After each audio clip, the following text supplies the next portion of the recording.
Smart school, ये मेरा school है। Assalamu alaikum dear students. Now we are going to continue the chapter number 3. Here is the lecture number 4. Today's topic is reactivity series.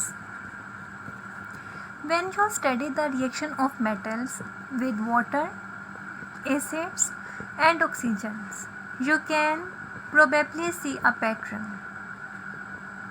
Metals that are very reactive with one are usually reactive with the other to a greater or lesser extent. जब metal reactive metal जब एक के साथ react करती है तो हो सकता है दूसरे के साथ या उससे ज़्यादा रिएक्ट कर सके या उससे कम रिएक्ट कर सके. Metals which are unreactive with one substance are unreactive with the other. Metals जो अनरिएक्टिव है एक सब्सटेंस है वो दूसरे सब्सटेंस से भी अनरिएक्टिव हो सकती है. Metals can be arranged in a sort of league table according to the way they react. हमने एक टेबल ड्रॉ किया, ठीक है. उस टेबल में हमने मेटल्स को ऐसे अरेंज किया जैसे वो रिएक्ट करते हैं. सबसे ज़्यादा वो किसके साथ रिएक्ट कर रहे हैं और सबसे कम वो किसके साथ रिएक्ट कर रहे हैं, ठीक है. उस टेबल को हमने लीग टेबल का नाम दिया या रिएक्टिविटी सीरीज़ कहा. This league table is called the reactivity series. इस लीग टेबल को हमने रिएक्टिविटी सीरीज़ का नाम दिया, ठीक है. Potassium is at the top of the league table. Potassium league table के टॉप पे था. क्यों? Because it react fastest with water and react so violently with acid. Because क्योंकि पोटेशियम वाटर के साथ और एसिड के साथ बहुत तेज़ी से और बहुत फोर्सफुली रिएक्ट कर जाता है. That it should never be put into it. इसलिए हमें पोटेशियम को वाटर और एसिड में नहीं प्लेस करना चाहिए. At the bottom of the league table के बॉटम पे लास्ट पे silver, gold and platinum place किए गए. Because they hardly ever react. क्योंकि ये बहुत मुश्किल से रिएक्ट करते हैं, ठीक है. Potassium is very reactive metal.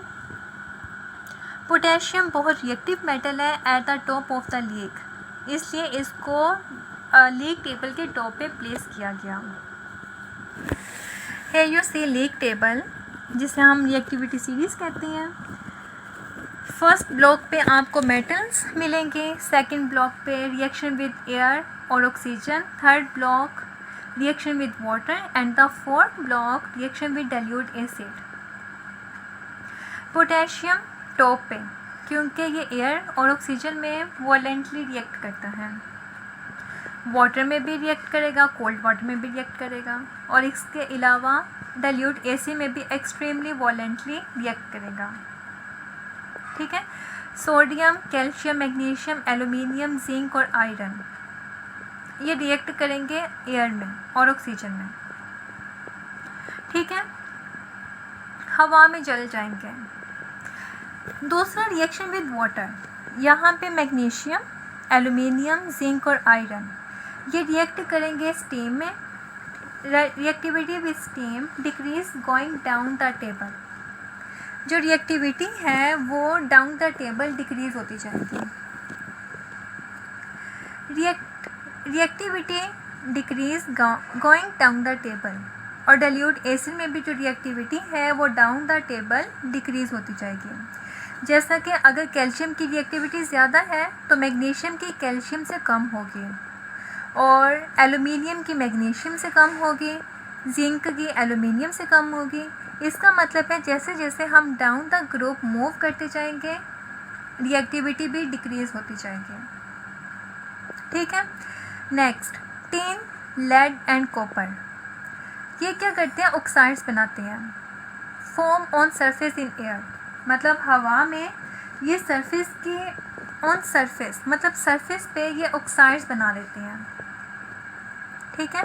और इनका भी रिएक्शन वाटर के साथ वो ही है और डाइल्यूट एसिड में भी वही है जैसा कि दूसरी मेटल्स का था। Next silver, gold and platinum, इनका हवा में, वाटर में और डाइल्यूट एसिड में कोई भी रिएक्शन नहीं है। ठीक है।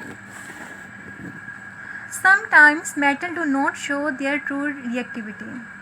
This is because the metal is surrounded by a layer of oxide which protect it. बाज़ औक़ात ऐसा होता है कि मेटल्स अपनी रिएक्टिविटी को शो नहीं करवा रही होती हैं। क्यों? क्योंकि उसके इर्द गिर्द सरफेस पे एक कोटिंग होती है, लेयर होती है ऑक्साइड्स की, जो कि उसको प्रोटेक्ट करती है। Aluminium is a good example, इसके बेहतरीन एग्जांपल एलुमिनियम है। Once the oxide is removed, लेकिन जब एक दफ़ा हम ऑक्साइड को रिमूव कर देंगे उसके सरफेस से तो क्या होगा? The true position of the metal in the reactivity series can be established. तो इसका मतलब है हम उस मेटल की जो रिएक्टिविटी है उसको दिखा सकते हैं। लेकिन अगर ऑक्साइड्स प्रेजेंट है उसकी सरफेस पे तो वो ऑक्साइड उसके सरफेस को प्रोटेक्ट कर रहे हैं, उसकी रिएक्टिविटी को प्रोटेक्ट कर रहे हैं। ठीक है।